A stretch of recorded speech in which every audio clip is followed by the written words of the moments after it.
back to our channel. So today in this video, we are going to discuss about how to use Google Gemini for coding beginners. So without wasting much of our time, let's get straight into the video. So if you want to use your Google Gemini for coding beginners, you can use it by starting with a simple web app prompt at the googlegemini.com.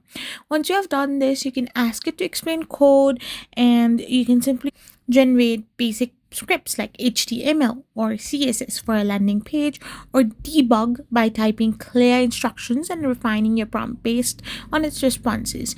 Using your features like editing prompts or ask for different versions to learn interactively. After this, you can also install extensions like Gemini Code Assist in VS Code to get inline suggestions and context-aware help directly in your editor, making learning and coding much smoother. So by doing this, you will be able to use Gemini for coding beginners. I hope you found this video helpful, so don't forget to hit that subscribe button and do give us a thumbs up. We will be back again with more informative videos. Thank you for watching and stay tuned for our next video.